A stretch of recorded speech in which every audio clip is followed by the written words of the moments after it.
Do you have a list of tasks that only seem to get longer?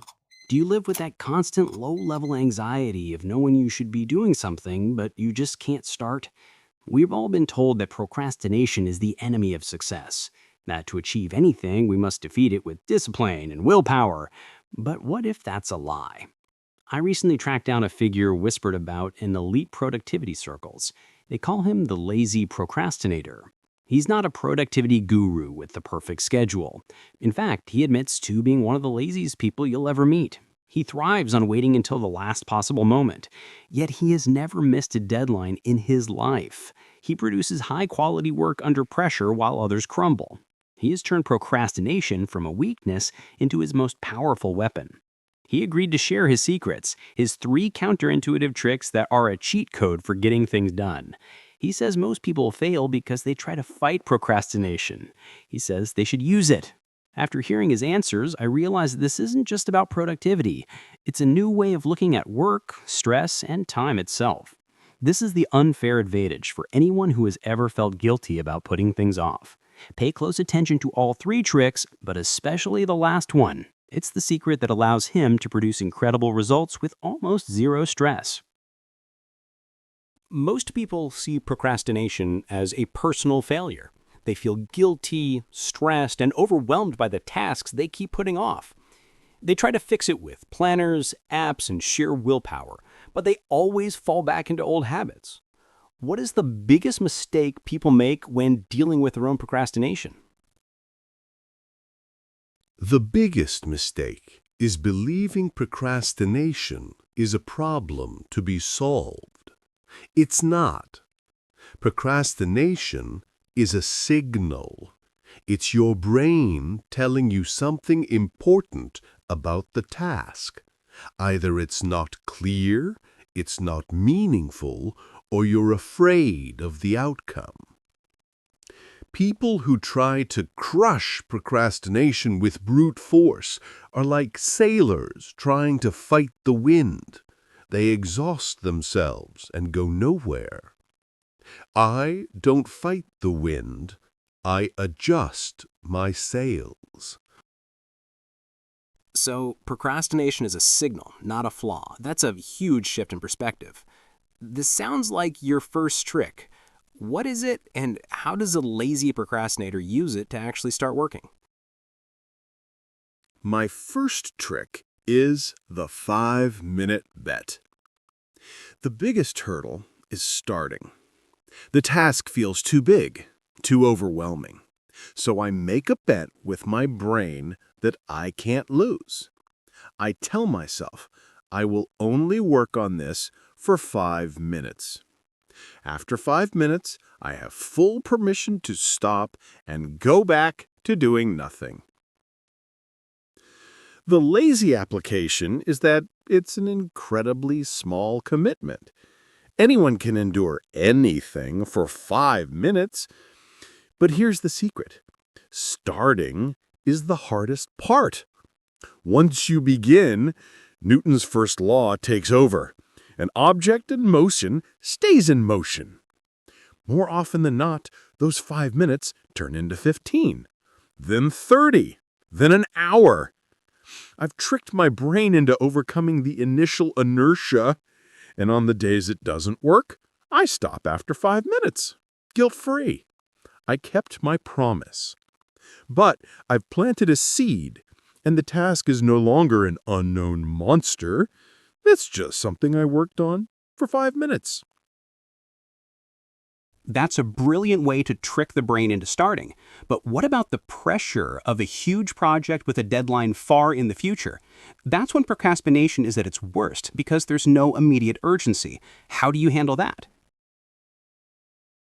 The distant deadline. The siren song of I'll do it tomorrow. Most people see a deadline weeks away, and their brain shuts down.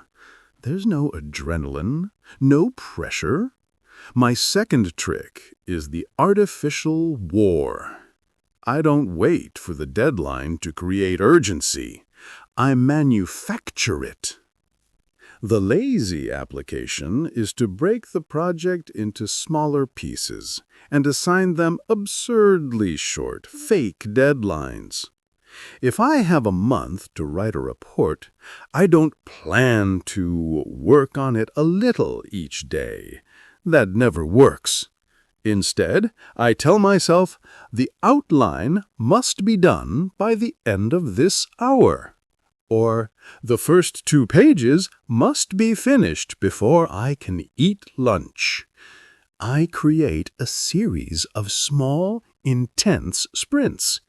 The laziness is that I'm not trying to maintain motivation for a month.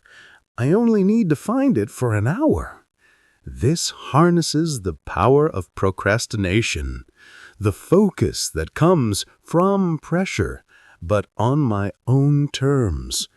I get the adrenaline rush of a last-minute deadline, over and over, but without the risk of actual failure. Creating your own deadlines to generate focus on demand. That's turning the system on its head. But this leads to the final, most important question. Even with these tricks, the moment of high pressure eventually comes. Most people panic, their work quality plummets, and they feel immense stress. How do you, the lazy procrastinator, not only work at the last minute, but produce high-quality results without the stress? What is the ultimate cheat code? This is the secret that separates amateurs from masters of productive procrastination. They think the goal is to get the task done. It's not. The goal is to make the right decisions under pressure. When the deadline is close, you don't have time for everything. You only have time for what matters. My third and most important trick is the art of good enough. Perfectionism is the engine of crippling procrastination. People delay starting because they're afraid they can't do it perfectly. When they finally do start, they waste precious time on unimportant details. The lazy application is this. I redefine done. Done is not perfect. Done is good enough. Before I start any last-minute sprint, I ask myself one question. What is the 20% of effort that will deliver 80% of the results? I ruthlessly ignore everything else. The fancy formatting, the extra research, the perfect word choice, gone. I focus only on the core requirements.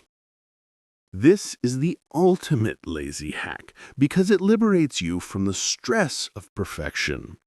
By intentionally aiming for good enough on the non-essential parts, I free up all my mental energy to nail the parts that truly matter.